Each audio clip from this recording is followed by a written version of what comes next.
sure that the talent is there. So we make like a big effort on understanding, through our clients, what is like their strategy and what is, and where are they from there, like currently. And then, so how is that we can, through, through their talent, how is that we can help them achieve those targets.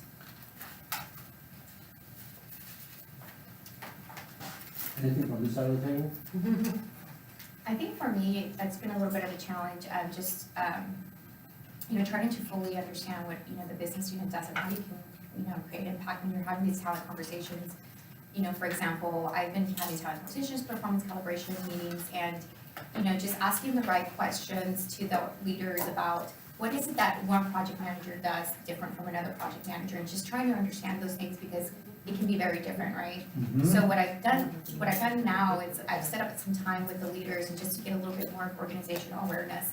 But do you have any tips on how you can quickly get in there when you get a new business unit and be able to just quickly learn what they do and ask the right questions? I do. I appreciate the question. I have some things that I'll share what I expect from my support team and what I love. When they bring me ideas or suggestions, I'll share those with you. So before I get there, anything else from your side? Any other thoughts on Well, I think from a North American client challenges? yeah, from a North American perspective, our North American strategy is customers first and winning together. I think that's important because how it translates to every BU, it might be slightly different, but that's the goal that we're all striving towards. So in that same vein, so I support EN, which is, Human Nutrition, which is the organization that Rocio explained a little bit with the global component. So part of the one that I focus on is the pharmaceutical business. The biggest challenges we have are being a reliable supplier of pharmaceuticals globally and innovation in the space. So we have operational challenges and manufacturing challenges. So how do we continue to be innovative in light of operational challenges? Because they're significant to the point of we're not manufacturing things that we should be. And then actually one of the larger challenges they have is actually employee development, which is great because that's my responsibility. Yeah, so I have a very clear path forward for that business unit because it's one of their key cornerstones of success as an organization is employee development. So I am fortunate that I have a very clear direct path to impacting their strategy because it is one of their pillars. So you feel, you are pretty clear that you are part of the priorities of your business unit. Do you feel sometimes that you're not part of the priorities? I agree with Kate. Do you? Mhm, So absolutely. that's great. That's a cultural thing in BSF. That's good to know. Yeah. So I actually met with Rocio a few weeks ago. And she was kind enough to give me an update on what you do and all that, Okay. because I wanted to understand that and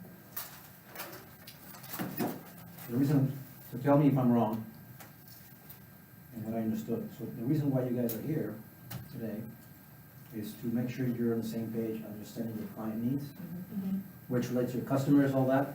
So that's number one. So that's very apparent to me that that's your main objective, but also do you want to continue to establish trusted relationships with your clients to make sure they understand that you're listening to them and you want to see evidence, they want to see evidence of that, understanding what their needs are, that you're focused on their needs, and to leverage your toolbox, if you will, and manage expectations.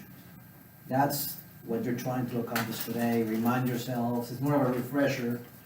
Maybe in some areas, maybe it's introductions to some things. Now, what your group does is assessment of the talent, as well as a review of those assessments and enable accountability. And that's mainly through experts, execution or implementation of those plans. Well, and the strategy first. Does that capture the essence of of what you guys do and why you're here? Am I missing something? No, I think that the. It's very high level, I know, there's Yeah, more, No, that is perfect, that as I was saying at the very beginning, I think that we are, the strategy, like the customers first and winning together strategy is not new. So we are, kind of trying to take us to the next level in terms of how to better see the impact that we are having or, or giving, or doing to our, customers. So how is that, whenever we are, looking at the strategy, we're thinking on how is that through that strategy, we are actually making the impact Yeah. to the, even though we're like very far away from the, where the product is sold. And how do you get that feedback loop back to you? How does that happen? We intentionally do a lot of feedback this year. So we've built in intentional opportunities throughout the year. Throughout our main core processes, the end of that is always a feedback. Always a feedback opportunity. And is that in person, or a system, or? Surveys, in person, calling. And people answer surveys today? Yeah. Man, I find that so challenging. It is. And we give them a lot of surveys. So yeah, we used full spectrum of opportunity to get feedback. Okay, good. But I guess that, we'll go and let Noe know, like from, though that feedback, it's like through survey. Is there anything that you do specifically, like one Yeah. with your SVPs and or Sherbas to get feedback in terms of how much are we having the customer or having this type of. Oh, direct, conversations, right? okay, so feedback on business impact. Yeah, not necessarily feedback as to, do you think that I am making, the conversations that you're having to make sure that whatever we are doing is, aligned with the strategy and it's like, that I know that you are doing, I just want to know, I mean, we do a lot of surveys, we give a lot of, and ask, for feedback, but on top of that, there is this, partnership that we have with the, across the HR organization and certainly with our leaders, just to make sure that we understand the strategy, we understand the business, and that, whatever we do is connecting with, with that strategy, so we add value. Okay. So it's like a pre-work and then post-work Mhm. on the front and back end of our processes. And that is, I mean, what you're describing sounds pretty better than I've seen, to be honest, and I know it's not perfect. You know, especially when you're having to deal with people, nothing is, it's not a science, it's always an art, or a combination. And so, but what I've learned is that feedback is very difficult to get. Surveys are typically, people answer what they know is best, but not necessarily what they do, or what they, how they behave. And that's where I struggle sometimes to really understand what they're really thinking. Because if I go and ask, they'll say, oh, sure, because, they don't want to make you feel bad, and we have a good relationships, a good relationship, maybe they want to be nice. So how do you really get to the matter? It's not easy. So that's seeing, understanding, and more importantly, seeing the behavior is typically what you want the most. So that partnership makes it should be the better mechanism to stay in touch.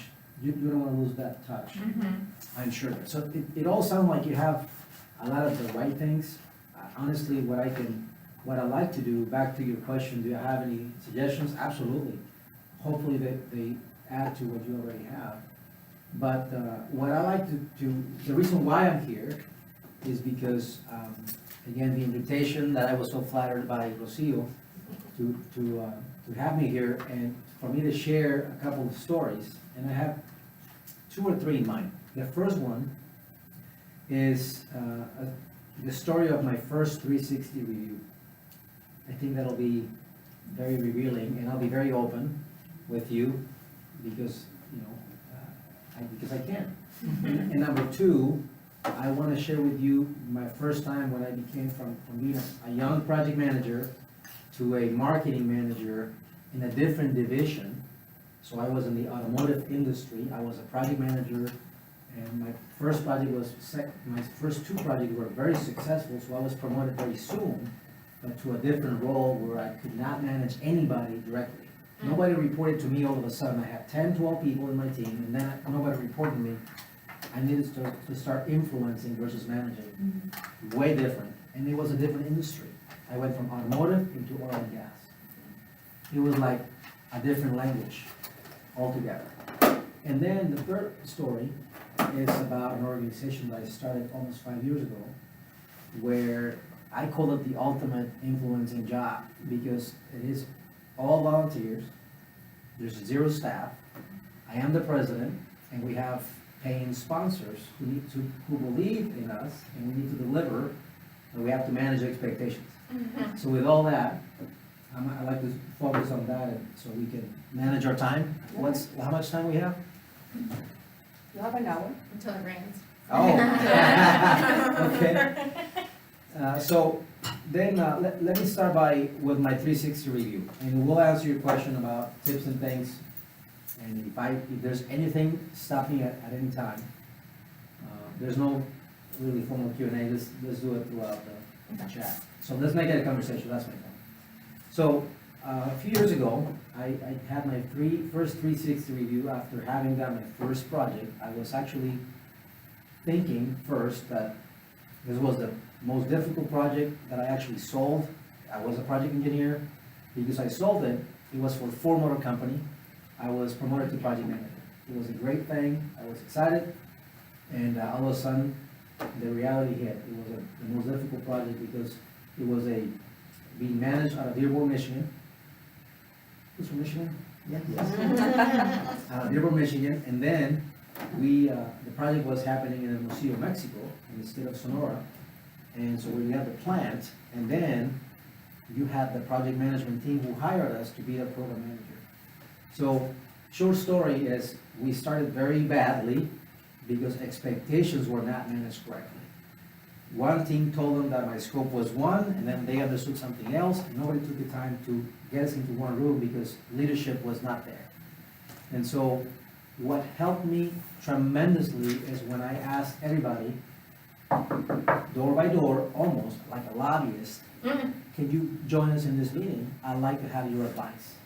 That was my request. I would love to have your advice.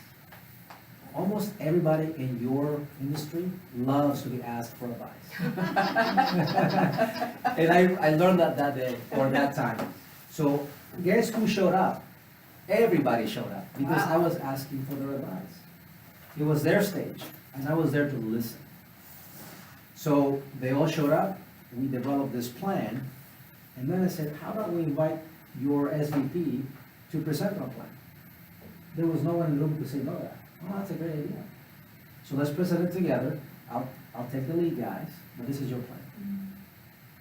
And I can tell you the whole story, but they hated my guts first because I was new, I was very young, they didn't believe in me.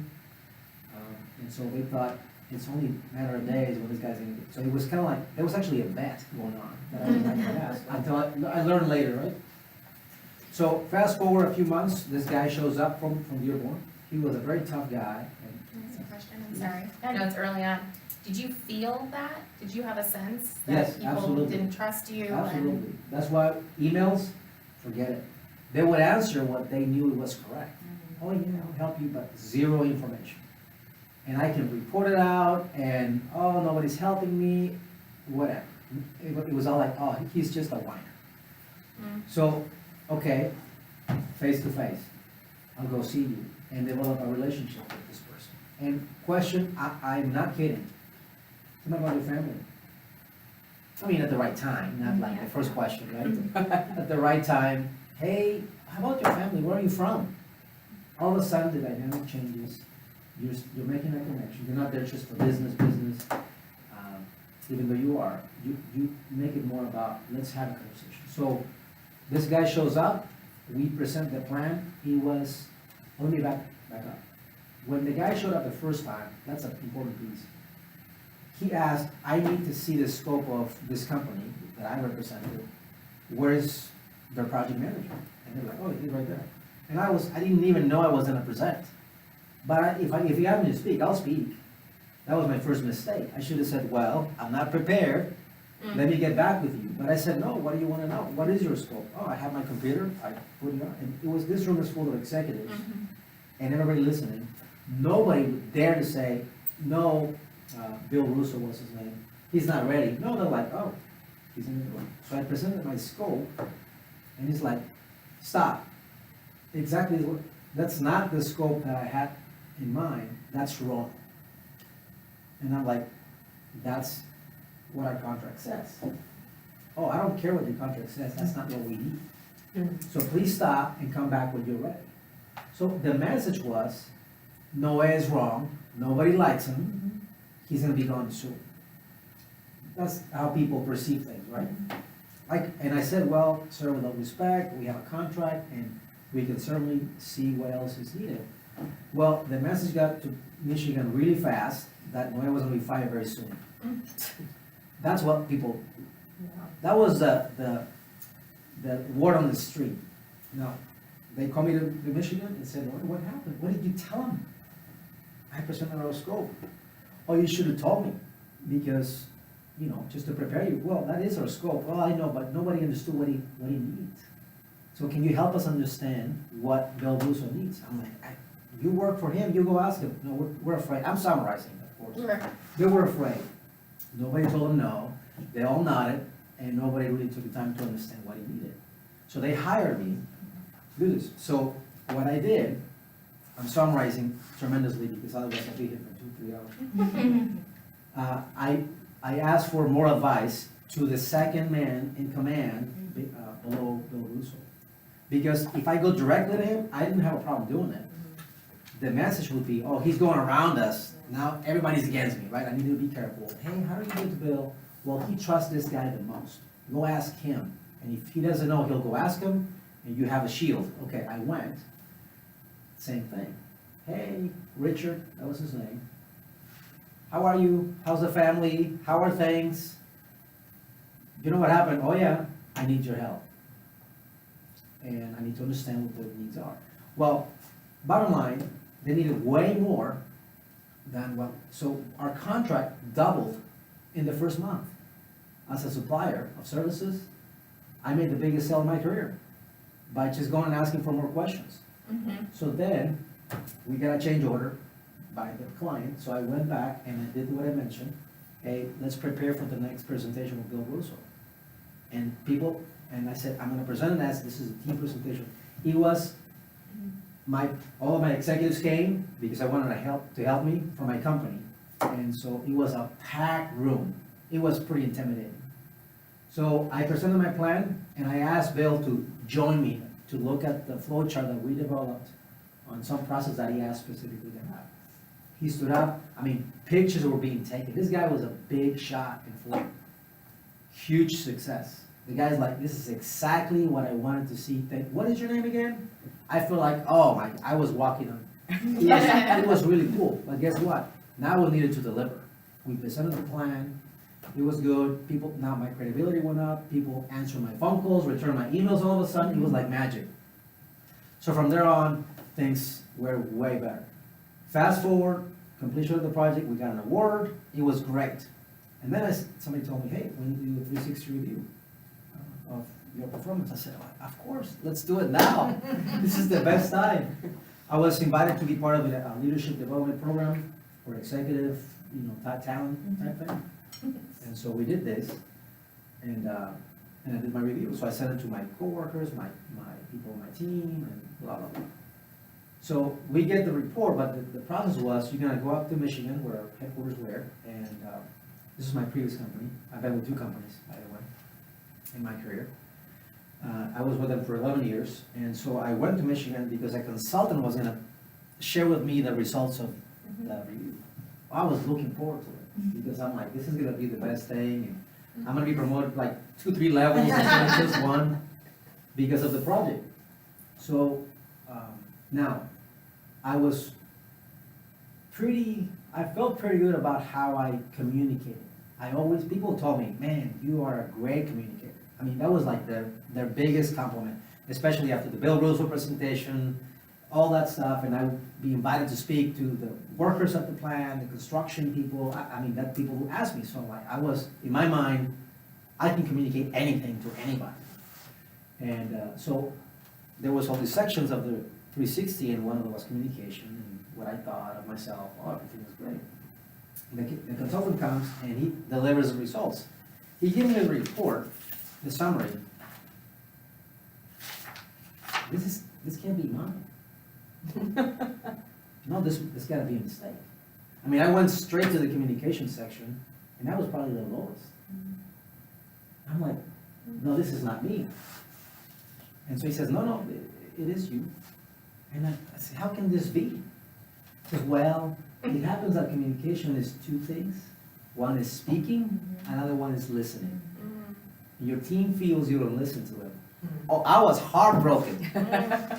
It really hurt. I'm like, what? Now, I'll be honest, I mean, client, I was like, I'm here for you. I mean, I was pretty good at that. I'm here, I took notes, everything. But with my team, I delivered what needed to be done. I mean, that was kind of my style at the time. It worked, but, was it sustainable? Probably not. It was a short project, about a year. That was the biggest shocker in my career. Like, so I'm not a great communicator, I'm just a great talker. That's what I am. And that was the biggest thing that stuck with me. That's my point.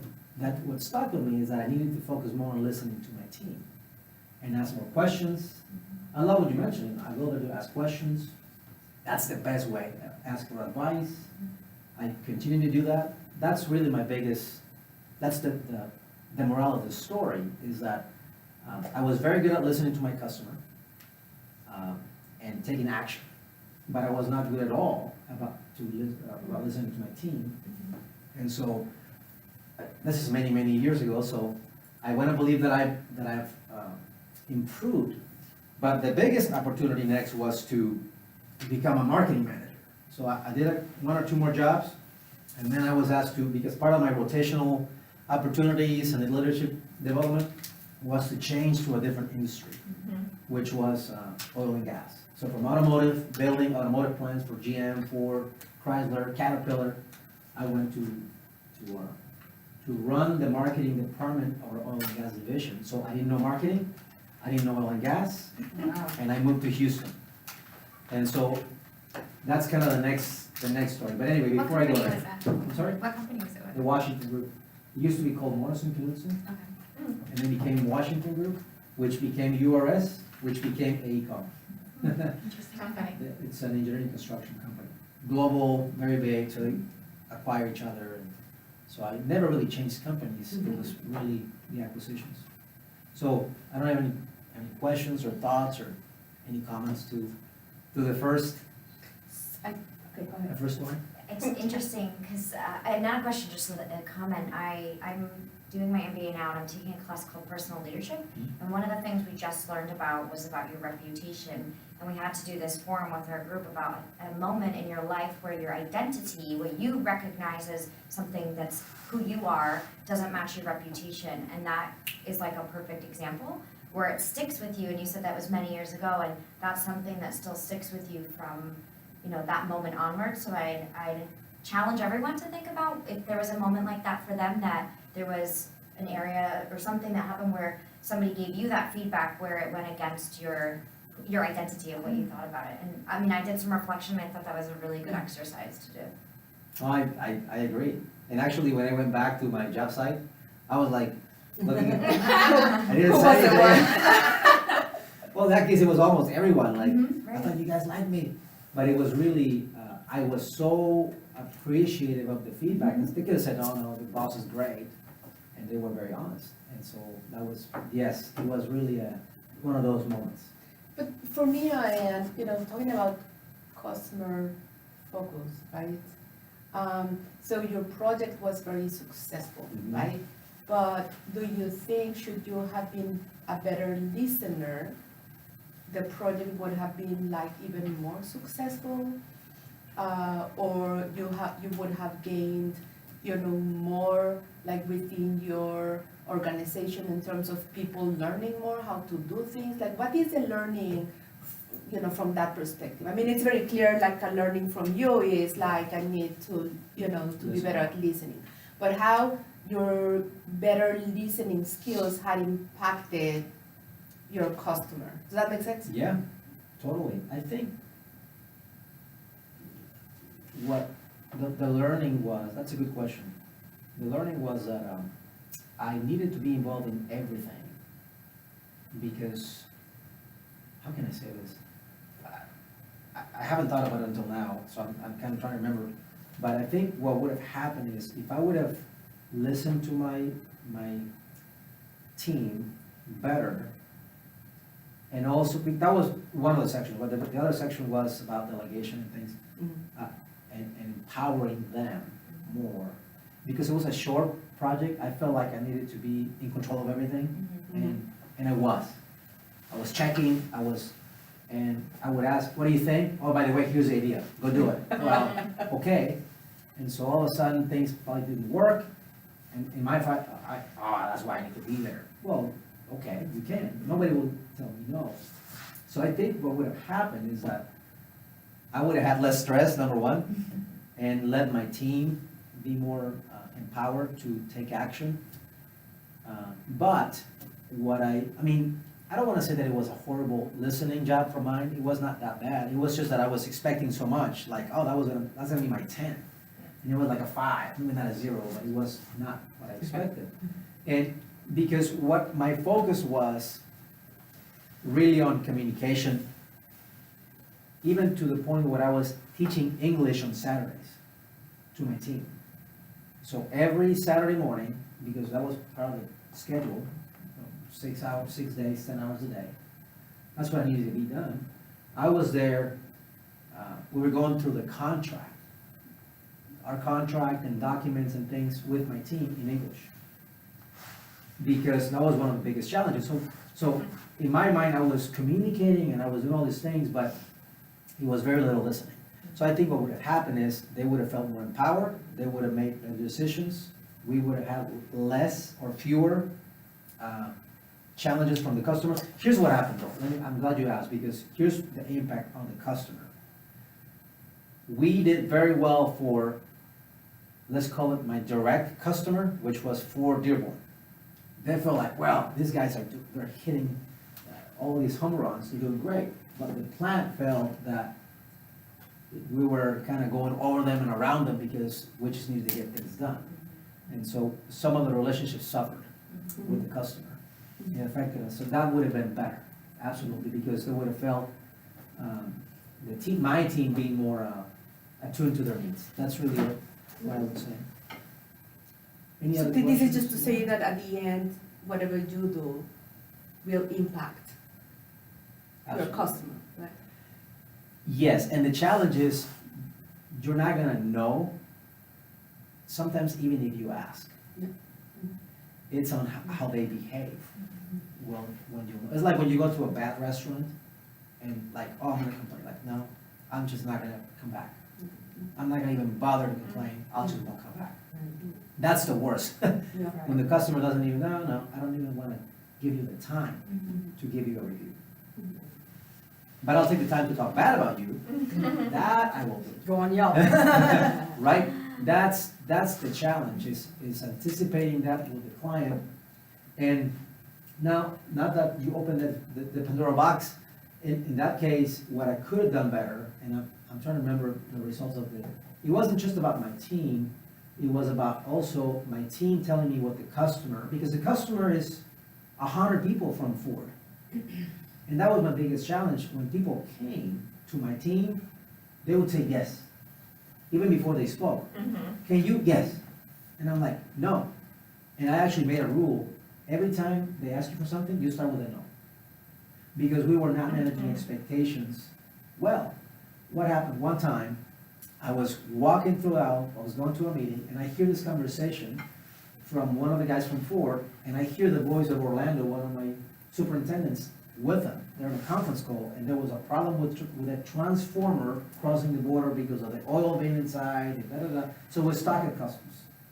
And his request was, Orlando, can you guys take care of this? We need it here in 24 hours. And he's like, yes, we're on it. And I stopped, and I said, what are we doing bringing transformers across the border? That's not, we have nothing to do with that. So in his mind, I'm helping the customer. He was taking on a responsibility that was out of our contract. And I don't mind trying to help the client, but not taking on a responsibility that is not ours.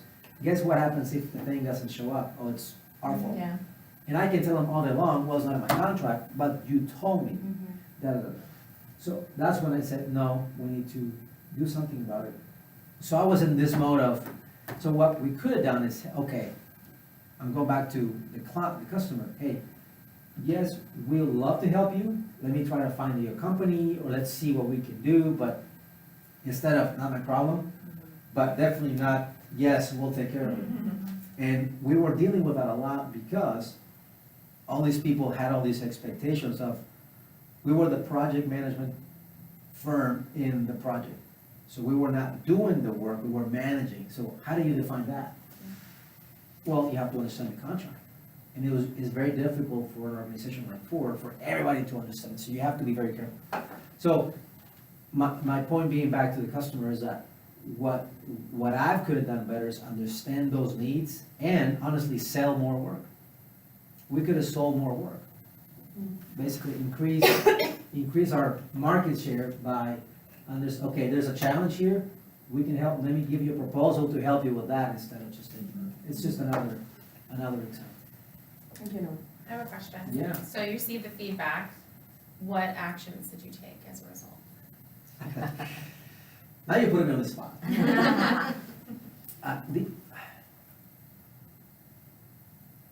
think, let me try to remember what I did immediately to show, Yeah. to make it evident that I was honestly more quiet than ever. When I came back to my office, I was very quiet. To the point where like, what's wrong with this guy? And I made it a point to say, well, not to say, oh, I got your feedback. No, I was like, no, I wanna understand, more of the needs of the team, da da da. And so I made it a point to communicate in a subtle way, not directly. Oh, you want me to listen? Okay, now I'll listen. No, it was more about, it was more about,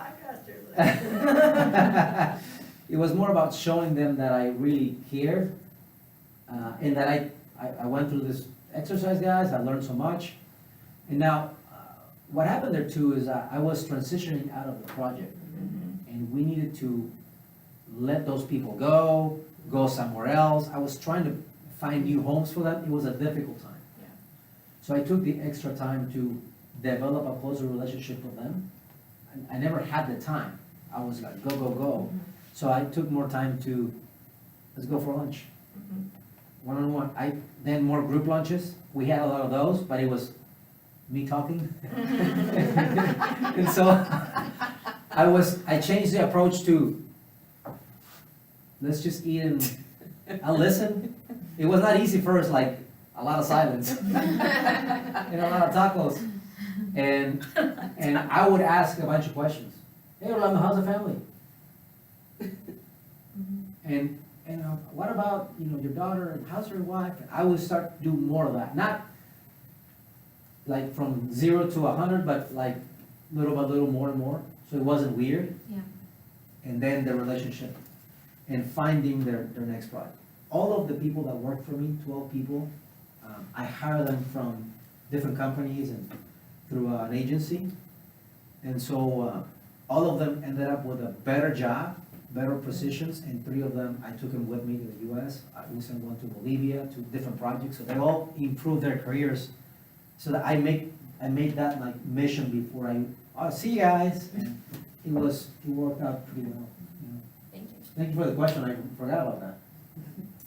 So that makes me feel better. I guess a follow-up if we have time. Do you looking back on it, was it intentional? So did you take it and this is the action plan that I'm gonna put into place, or was it more organic? It was a combination, to be honest, because I wasn't as formal. Yeah. Could have been, but I was also managing expectations a little bit, because I tend to try to publicize my goals. A little bit, but not much, to make myself accountable. Yeah, Right? So I would tell my boss, and I had the conversation with him. By the way, I changed jobs, so it was like a little bit easier for me because, oh, yeah, I didn't know because you're new. So I was able to just tell him, hey, here's what I'm gonna do at a very high level. But it was really more about, as I came back, I started to realize and see differently, so I took more time to do that without really having a formal plan. That's Yeah, my point. It was that's more fair. about combination, yeah. So that was my first story. The second one is really when I became a marketing manager, and I think this is gonna be, I went into a support role, bottom line, from being the, I need help, to how can I help you?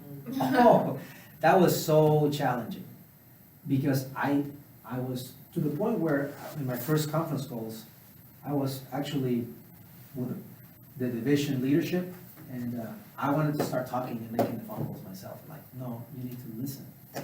But they didn't tell me like that, but they were like, oh, we have an agenda, and you can relax. So I was, some people were nicer than others, but it was very, I learned very quickly that I had no direct reports, and I needed to influence people, but it took me some time. So whenever I said, here's the plan, nobody would tell me no. They're like, that's your plan. And I would get very little traction. So I guess, one of the story, what I'll tell you, what I learned is that I was managing different offices in the Middle East, here in the US.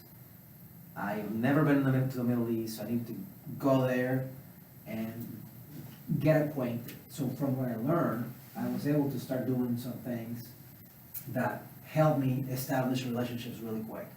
That was a little more intentional.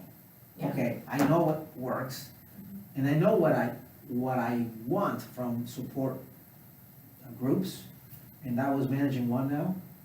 And so I was trying to be that person. So for example, one thing that I really liked from my support departments was follow-up. I loved it because in my mind, I never, how can I say this? If I need to develop my employees, like my team, I need training, but it's like on my 10th priority. My client, my contract, my scope, my blah, blah, change orders, my reports. So if the 10 doesn't happen, hey, I'm just too busy. And it's so easy to talk to my other project management boss, who has time for that, he'll understand. So it never happens. So when I get the call back, not just the email, the call back, I love it. I really do. I may not say it, but I love it. So I said, okay, I'm gonna start making phone calls and knocking on doors and say, okay, how are we doing with what we say we would do? How can I help? And that was my first thing. And so people, then we started doing more frequent reviews, performance reviews. That was one of the things that people complimented me the most with. You know, when I take the time to come talk to us, especially because I have to say it, the generation that I dealt with was mainly very senior people with a lot of experience. That's what I wanted to comment on, is when you say follow-up, it's like you have to know exactly where your audience is, right? Because some people don't like you to follow up too much, and if you're gonna follow up, is it personality that just wants a quick check-in, or is it a personality that wants to talk? So you have to be able to flex that, right? But I'll tell you, yes, and I will tell you this, from my perspective, how can I say this, is I may tell you like, okay, thank you for the follow-up, I'm good, and you may say, oh, I'm gonna back off, don't. Because, and of course, you know, you cannot be aggressive about it, but if you follow up with me to the point where I tell you to stop, let's just go to the extreme, I'll do it, but I will say that, but inside of me, I'll say, but I still love it. Because she gets me. It's just, I'm not gonna put it in a survey, but that's what I'm thinking. Well, that's one of the feedback that I got from one of the leaders I support. He's like, I like that you listen to me. So, and, you know, just having that, like you said, that personal connection and just listening. Yes, Yeah. and the follow-up via email, you learn the different communication preferences. Some people are better at texting than emails, than in person. So but I try to do a combination to just figure that out, or I did. Now I do that with my customers, because now I'm responsible for developing new markets, developing new clients to sell our work. So I have to adjust to that and understand their communication preferences.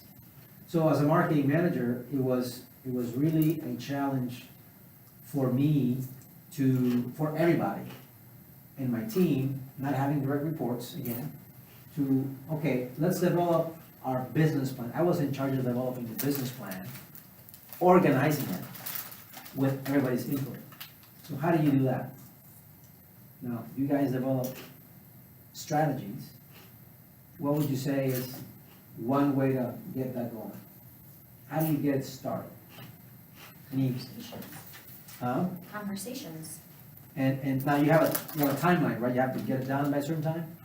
So who initiates that in BSI? Well, we do, I guess. I mean, if we're gonna have an initiative coming up, we start the conversations with our leaders as to, you know, what their priorities are, what their human capital plan is, and try to adjust against that. So you are responsible for saying, okay, Mr. Smith or Mrs. Smith, it's time for a new strategy, or they No, ask not you any to- They have the So- strategy, and we're implementing things to No, support the strategy. but to his point, I mean, we actually do that. So in order for us to be successful, we need them to provide us with the insight, with the strategy. So yes, like we need to somehow influence and go there and ask for a strategy. What are your priorities, right? So we are able to really make an impact. Otherwise, we will just be doing busy work. Because Gotcha. that's a challenge of our team, is fundamentally the way the structure is set up is that we deliver. But in order for us to deliver the expectation that we expect from our team and what the company is looking for us, is that excellence, we need all of this, we need to articulate our needs. So we need the strategy, we need to understand where the company is going, we need this. But if we wait for it to be just given to us, is what Rocio was saying, we won't be successful Right. because it'll be too late. But there's no like an annual strategy update, or is there? Yeah. Or whatever, how Yeah. often, yes? So it comes from,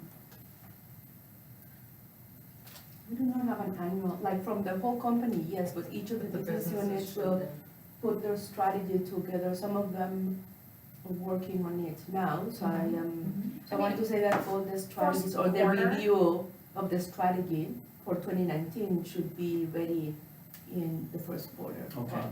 All right. 2019. Because we set annual targets in order to have the targets, you know, the strategy, You have so. annual targets, and then, so you are the facilitator of that process then? Is that what you described? No?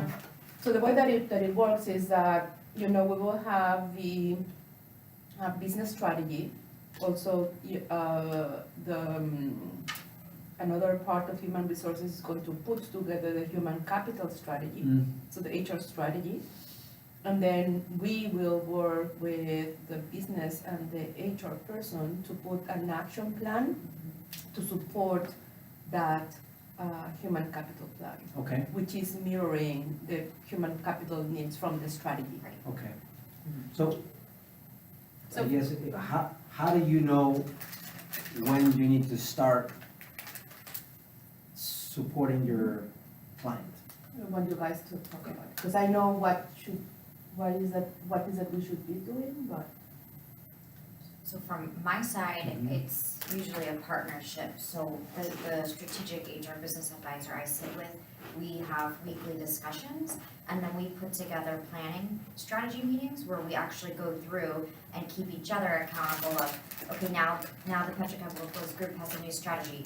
Is your human capital strategy updated? Yes, okay, let's review it together. That can be anytime. Anytime. It's not like that, every January, no, it could be No, anytime, anytime. depending on So their we, needs. right, and we just did mine yesterday. So we spent a handful of hours together yesterday to go through and look at what her strategy is compared to last year, if there's anything changes, what am I accountable for, and we do it in partnership.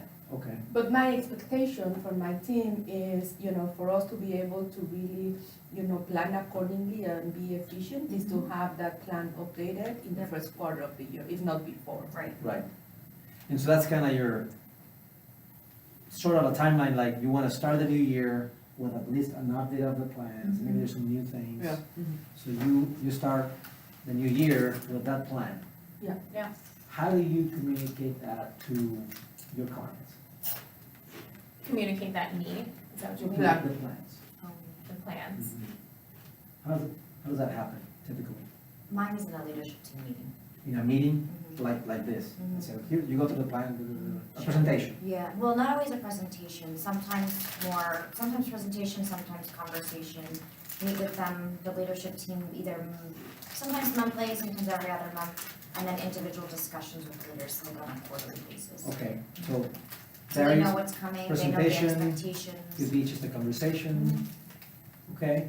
Sometimes it might require like some offline Yeah. conversations before you get to the meeting with everybody. Yeah, yeah. Just to make sure you've got some alignment going into the room. Okay, and then from there, you go and then you come back every so often? Yeah, I mean, and You got you're weekly delivering on meetings, what you told them you were gonna deliver, right? Okay. So, and this is my you check on plan. each other, Right, and okay? check in with them. So what would you say, what has been one thing that has worked really well for you in communicating those plans? One thing that you said, this was a moment that really I made an impact when I was communicating the plan. Not gathering information, not, what would you say is one thing? Anyone?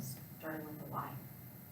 When you asked why? No, starting with the why, so when I'm communicating it to them, not just jumping into what I'm gonna do, but why I'm doing it, how it impacts them, Okay, so, okay, starting with so the when why. when you present it or share it, you're like, here's what we're doing, but here's why. Right, You Just- confirm that with them. right, cause they don't, I think sometimes when you get right into the, this is what I'm going to do, that you're missing the opportunity to make the connection on why did they care Right. about it, and why is this going to impact the business, which then would impact the customer. So that has worked well for you. Mhm. That kind of connects it up for them. Right, Any other thoughts? I mean, this is not, you don't have to answer it now. If you think about it, what has worked well for you in communicating plans? And here's why I ask, and again, interrupt me anytime.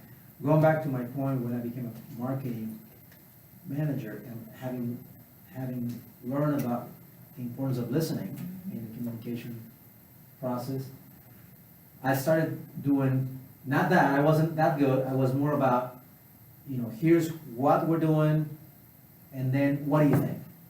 That was kind of my approach. And listening to, It was the Where they listening might thing, wanna I was go. so like, okay, and so, I wish I would have done the why, it would have helped now that I think about it, but what I was doing back then that helped me was, hey guys, so, because it's very difficult to get all the people for too long, and if you do, especially at the time, there was already cell phones, so people were already distracted, it was very difficult to keep their attention, so it was like in moments and meetings, and so here's what I did, that worked for me, I started doing campaigns. Communication campaigns. To make sure that, it's like a marketing campaign. So, here's what happens, especially among engineers. I'm one, so I can speak freely. So I'll say, okay, here's what I want, and now that we have talked, we're good, right? And I'll give you a bunch of acronyms and a bunch of terms that only I know what I mean, and go. And so, in my mind, I have communicated what I needed to communicate, we're on the same page. Yeah. If that was the case, commercials would only happen once, Right.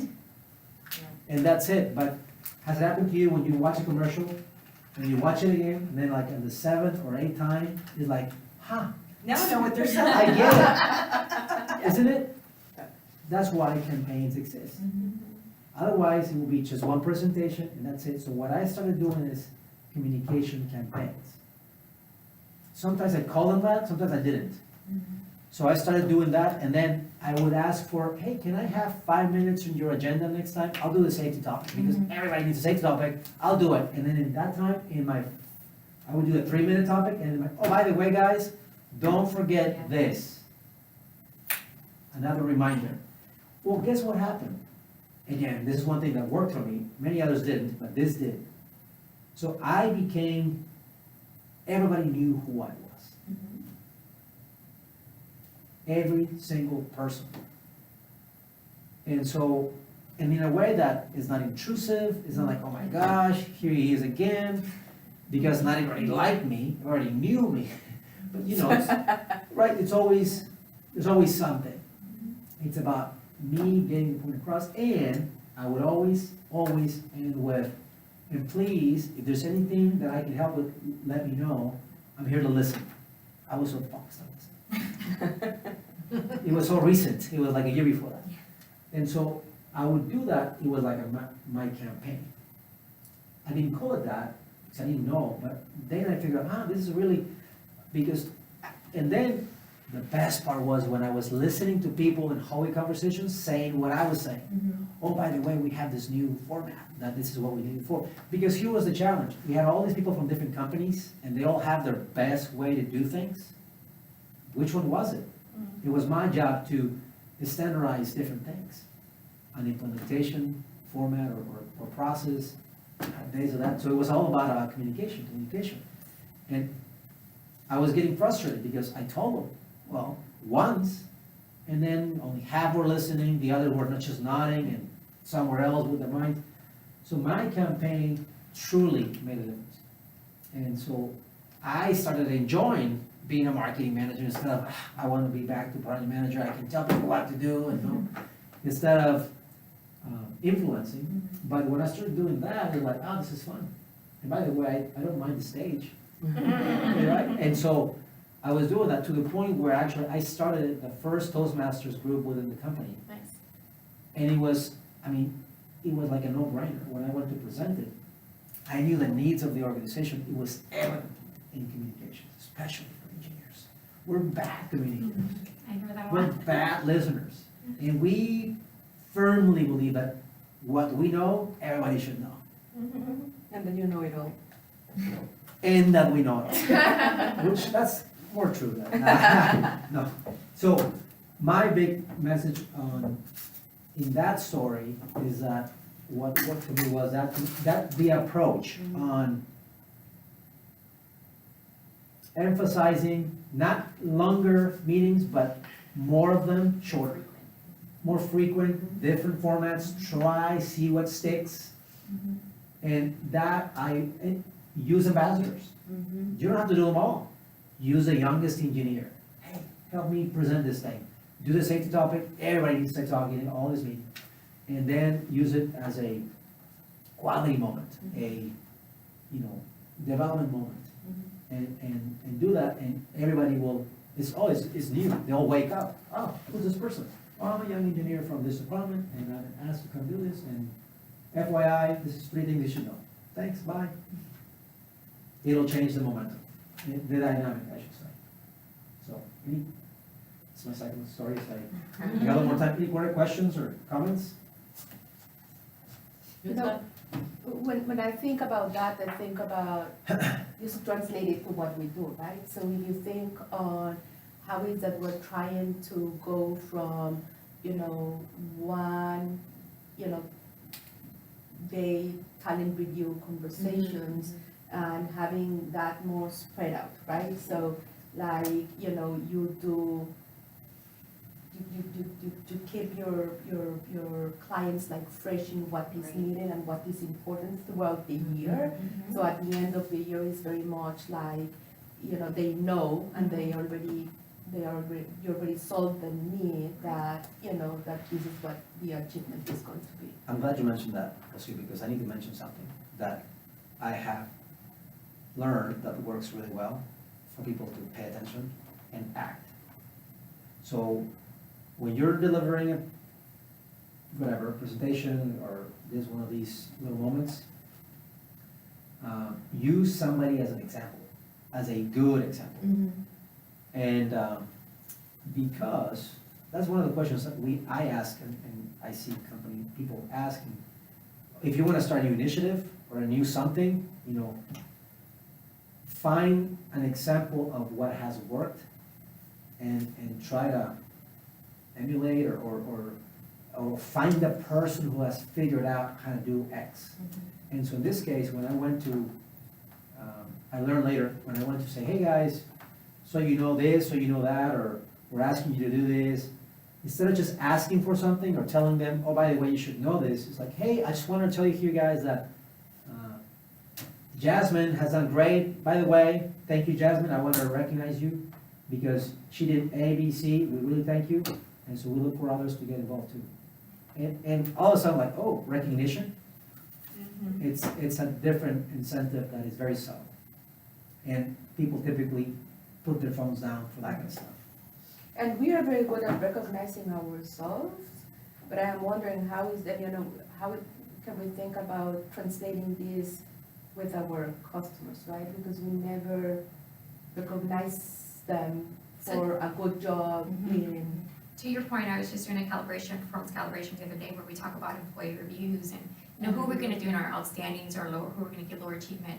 And I did that. There was one manager in there who had just, given the feedback back. I said, okay, talk me through what you did and tell me how you are gonna give this person lower achievement. What have you done through the year? And he told me step by step what he did. And I said, well, this is a great example of what you did. This is how we manage, performance. So I was able to do that and, But just to himself or to the to rest the of entire team. It was during the See, team, yeah. I can think about that. Right, We and that- normally do not do that. Yeah, but I asked him to walk me through it because there was other managers who couldn't really give me the examples. Yeah. So it was a good listening for all No, of them. I think, anyway, so a lot of things can spur from that. And so I'm gonna mention my last story before I let you go. It's about trying to fix problems that are not in your control. That's a good one. Especially, I'm hey, listening. I am from Mexico. I would love to fix my country. Everybody does, everybody's countries. The world problems. I am very idealistic, you can ask my wife. I dream about stuff and all these things. So, for many years, I was trying to do, I started writing for a newspaper, trying to convince the world to do things in a certain way. And at that time, there was no clicks or likes, so I didn't know how many people were reading. In my mind, the whole world was listening to me, right, or reading my articles on the newspapers. Who knows what my audience was. But fast forward many, many years, learning and doing things, I failed at a few attempts to do organizational initiatives. Some were very successful. The Toastmasters thing was very successful in my company. And then I wanted to do something online. Anyway, many, many things that didn't work. Until one day, this energy reform happened in Mexico. I don't know if you were aware, that allows for private investment to happen, just like in the US, or very similar, not exactly. Instead of just government companies doing everything. That's state control approach changed, new regulations happened, private investment is now allowed because of this new reform. So I'm like, I need to learn about this stuff. I want to be aware. And that was not my business, had nothing to do with it. And then I thought, and my country needs to be also connected to other technologies and other best practices in the world. I need to do something about it. So I had all kinds of ideas. Well, maybe a new website or all that. And I thought, well, I guess bottom line, I came to the conclusion, I want to start a new group. And so we can learn, and so we can network, and that way we can help each other. So I started doing this, but then, well, let me back up. How do you start that? How do you start a new group, how many associations are in the US? Right. Hundreds of thousands. A new organization? Now, here's what happens. I don't want to miss this point. I started looking for associations around that. There were none. At least not here. The Greater Houston Partnership had a task force and maybe this organization, but they all have, you have to be a member of a company or blah, blah, blah. And it was not part of my job, so how did I do this? So I kind of felt like I didn't belong. or I didn't find like a natural group to go and, okay, now, so what would you, what would you do? Let me just ask it that way. If you needed to start if you wanted to start something to change or do something in the industry, what would you do? Give me ideas. Start talking to people. Research. How? On the phone, in person, restaurants, Nowadays. the Starbucks? Hey, can I talk to you? I'm just kidding. I mean, try to figure out where your connections are. Okay, people you know. Common, Common in Okay. your audience, common, who might be passionate about the interest. And maybe even if the association isn't exactly your mission, at least that audience might be. You mean, so go to an association that is already, It's similar, Makes maybe, it- and then you have Similar. some common people. Yeah, some Okay. common ground. so I could have gone to GHP or Mhm. the Riggers Partnership and try to find maybe, some advocates. Mhm. Okay, that's one approach, which I actually did, and so that's, what else? Well, how would you start a new association, let me just put it that way, how would you start it? For talent development, Maybe In back to Houston. your campaigns. I'm listening. Website, a website, Now you got my attention, a website, okay, Advertising and. start that. okay, that would be a tool Tool, yeah. to communicate to that, maybe Maybe you that do group, a Facebook ad and you let people comment on it, like Yeah. start a blog or something. okay, like a forum maybe, Yeah. something online to So start, you, kind of get you the saw conversation. the need for this Yes. organization, did others see the? I'm glad you asked that question, because that's what I was started talking to people, hey, what do you know about the reform, from other people who had a business in Mexico, work from Mexico, and they're like, yeah, and there's nothing that, I wish there was something, I wish there was, so I saw the need. Okay. And you were convincing others that they. Not convincing, I was, not yet, Okay. I was on the, hey, what do you know? Mhm. What does the reform mean? Oh, I don't really know. I wish there was somebody who knows about, I know this lawyer, I know this engineer, so I started doing that. But then, okay, Because at this point, you weren't even confident that, there could have been somebody who was out there, and you were trying to Right. find that. right, Yeah. and it was hard. I was Googling stuff, nothing would come up, and, so Were anyway, you in Mexico at this I time, or was- were you in New so I Mexico? wanted to do something in Houston, and so, So, sorry to interrupt you, but did you face, talking to people that, either they did not know and they didn't want to know, because you just don't know what you don't know? And, or that they did know, oh yeah, it would be good, but they did not understand really what was like the impact that knowing could make for them, and then you created like kind It of was- the awareness, or? it was really, everybody that I talked with, honestly, was very interested. I want to know more, I just don't know enough. And I wish I knew more about this or that, because energy industry is so broad, oil, gas, petrochemicals, electricity, it's not just oil and gas, it's many other sectors. And so, we read news, of course, you read the news, but then who's who and all that. So I wanted to learn more and meet more people, so here's how I started to make things simple, and kind of get to my point of this story is that I really wanted to do something, and I was trying to find that solution, but it wasn't there, at least not in the form that I wanted it, so I created something. And how do you start? So I thought, okay, we need at least, I wish we had 100 people, or maybe 200, but the bottom line is, you gotta at least have 2 or 3. So that's what I started with. I called 2 or 3 people that I knew, and that were interested, based on our conversations, and said, let's get together and figure out what we wanna do. And so then, I went to Texas A&M, the campus here at the City Center, and I told them, we are forming an organization that is focused on this. We'd love to have a place to meet. A lot of people are executives, and they continue education is important to them too, so maybe you wanna have them meet here.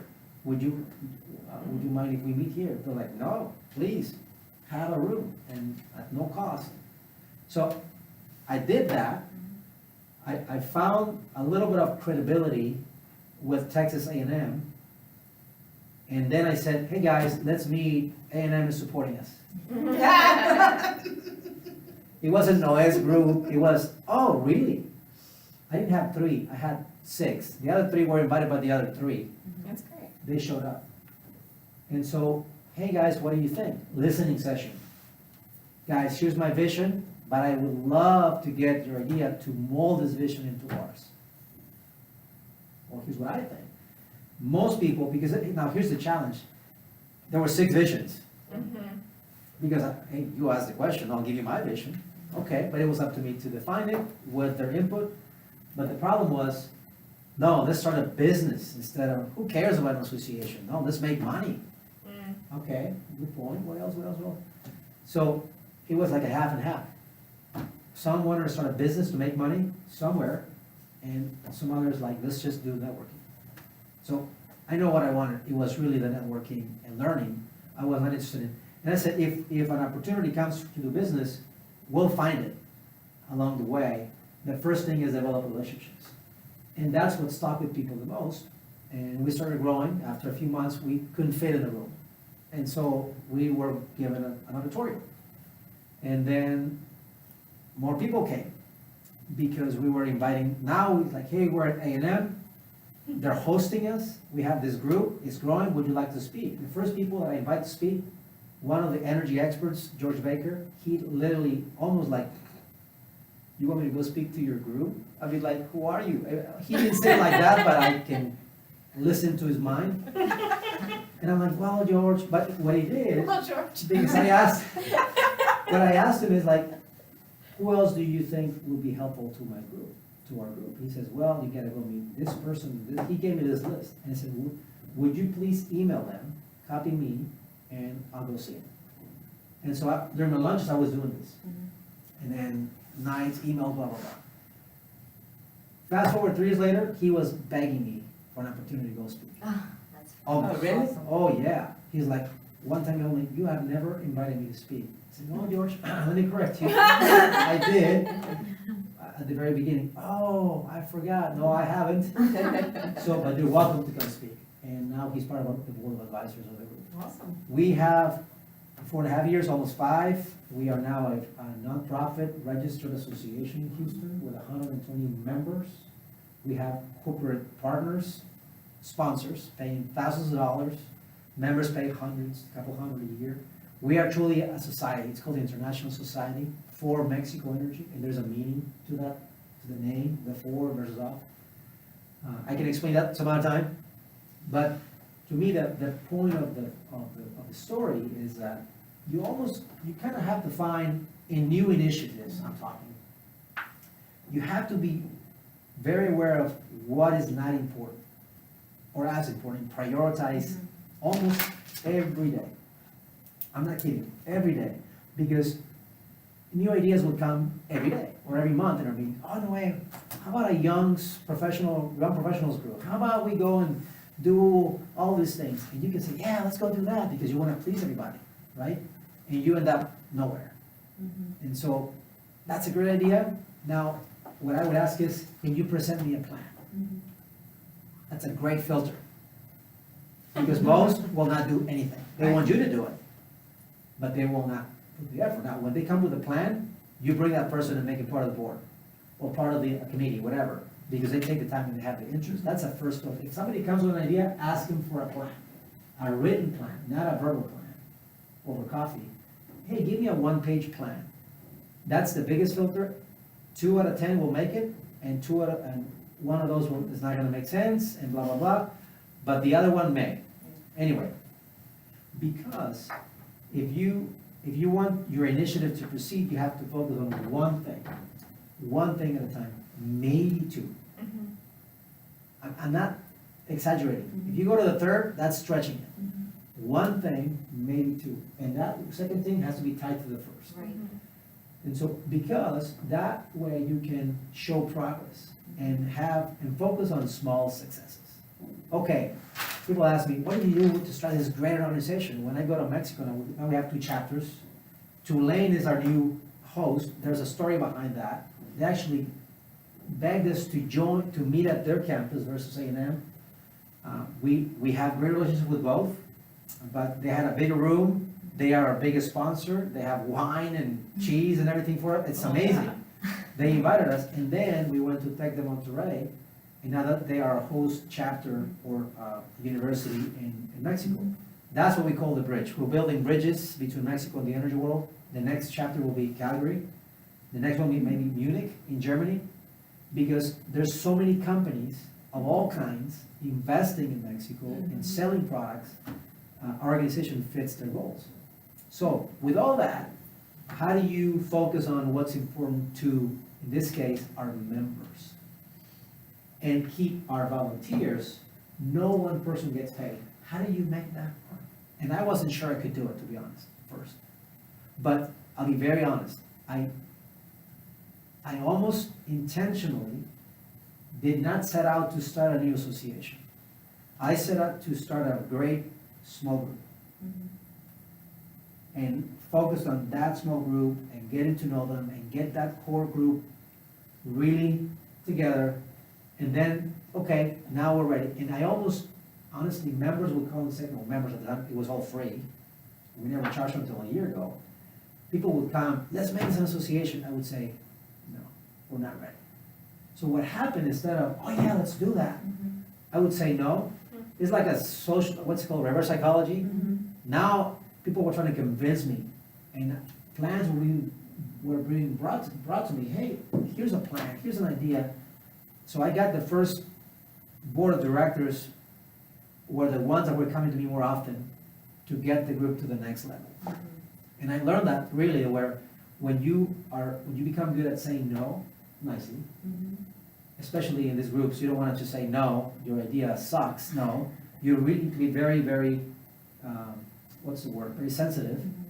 And again, ask for a plan and things like that. That way, we were taking very small steps, but now we're becoming a little too big. Now we're gonna hire an association manager very soon. We have all this funding now, that if I were to tell you that, oh, I set out to build this great organization from day one, I would lie. I wasn't. And it worked because it was, let's start with something small, make it work, and then the next step. So when I was presenting the organization to new sponsors, I would tell them the story, and it's like, oh yeah, we want to be part of that. And so, because they can see the success progression, if you will. So, Go ahead. I have a question, like, if you talk about, who is your customer, right? So in this case, in an association, I know that it's difficult to say that who's your customer because it's a non-profit organization, but at the end you do have, Our members are. stakeholders, right? So the members are. And then, is there a way that you are, that you are measuring how that association is helping them do better? It's membership. In its membership? I mean. in No, very- not you, but them. So I am part of the Oh, association. gotcha. I am getting all these insights, it's helping me very much. How, or if it is a way of translating that into impact Impact to them. to them. Because that, in this case, What's those in it are for your me as a member? customers, but it's like kind of what we do, right? So it's like your customers, but then whatever you are doing is helping them to provide better Yes. service, better. And then when I product, ask better- them, when I go say, hey, how are we doing? Guess, oh, great. I mean, I'm the president, of course you're doing great, thank you, but then you didn't register for the next year. What happened? So your question is good because it's difficult to measure. Now, we did a survey, honestly, 2 months ago, out of 130 paying members. In the first year, we went to 130 members from zero because it was all free. And we did a survey, how can we best support you? 20 people responded. That's the statistic. Out of 130, What is it, 10%? 10% is the expected rate. that was actually pretty good then, 20 Yeah, people. yeah. Out of 130, 20 people, and that was like after reminders, and out of the 20, like 5 or 6 were the committee doing the, it's really 10%. And so it's very difficult I hate to sound transactional, but at the end of the day, if they renew their membership, that's test number one. Is this bringing value to them? And I know I'm not answering from their perspective, because it's difficult for me to tell you their perspective, because for me, as president, are we retaining our members? Are we bringing new volunteers? And then the next, can we now afford an association manager? And for that, we need funds, which means we need sponsors, which means they need to be willing to give us a check instead of, you're so wonderful. Okay, you wanna help us? Well, so those three things are my key metrics now as president. Now, for the members, let me give you my perspective as a member of another association, like the Project Management Institute. Typically is, am I meeting people that can advance my career?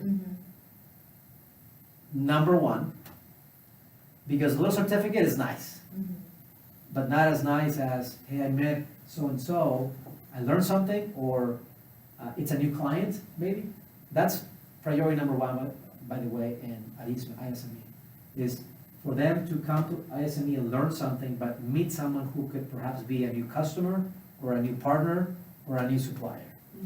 And so when we have our meetings, it's very much about networking and learning something new. It's not political, it's not advocacy, it's really learning, education. And so that's what we have to learn from, like, us, what's in it for them. And it's not that I was like kind of saying that you need to know that, but when I think about how is that we want to know, like us, right? The impact that we are making, I mean, it's kind of the same, right? I mean, the difference maybe is that we, like, you know, today they are doing it because there are some processes that are like, they need to do it just because it's the rule of the company, right? But, you know, a good way, of course, of measuring is like, are you still contracting my services? Yes, for sure. And if you are, I believe that you're smart enough to contract them if you're using them, right? If those are helping you to be better. And here's the next challenge, and I'll leave you with this, because I think I'm done with my time, is that now the next level of our organization is to be an influence in the industry. That's where our members are asking us to go. First is like, okay, we're a group, ad hoc, now let's become more formal, and so we have done that. And that's been for a year, not that long, maybe a year and some. Now they're saying, hey, we need to be an advocate in the industry and be the voice of the international energy community in Mexico. That's a tall order, because you need to, everything raises, the expectation, the stakes, the way we communicate. What I say as president is like, before I could say whatever, and like, no, now you're speaking on behalf of, I have to be more careful. So we need to ask ourselves, do we want to be that? We have confirmed that yes. And is my company, Burns or McDonnell, okay with that? Otherwise, I can, oh yeah, I'm gonna save my country and no. So I need to sell the idea, which I think should be the next workshop next year. Selling ideas, it's truly something that we all need to do. I'm not saying anything new here. My point is that we need now to position ourselves and be ready, not just in marketing, but get us ready to be that influencer or advocate in the industry, representing the international community, investing in Mexico's energy. How do you do that and make an impact? Going back to that is beneficial to the members, to our sponsors, that doesn't affect them. Nobody feels like, oh, I'm part of that. No, I want to, they need to be proud of that. And also that those who are trying to influence, which is typically the government and all these different stakeholders that have, they could say whatever, they need to take that, let's just say, suggestions well. How do you, I don't know. I'm not there yet. We'll figure it out. Maybe next year we'll talk about it. So. Thank you very much. Do you have, we have 3 minutes? Do you have questions for Naya? Good stuff. So many, but not in 3 minutes. But you told us you were gonna tell us why you changed your name. Oh, Never you got to that remember that, you were story. listening. So yes, briefly, I am very passionate about that my last name represents the family who raised me. Okay. So in Mexico, we have 2 last names, Mhm. our father's last name and our mother's last names. So I am Sáenz because my mother's family name. Okay. And so she was the one, and they were the ones who raised me. And so I did not take off my first last name, I made it my middle name. Okay. So it's the same, everything looks the same, it's just that now I go by Noé Sáenz. My full name is Noé Hernandez Sáenz, and Hernandez is a very common name, and that's fine, but I want it to be my middle name. because, Okay. Awesome. So, I think it should be a law. I- So, Allowed to like, yeah, to use the one that only if you you. raised your child, deserves to have your last name. I am not kidding. Preach.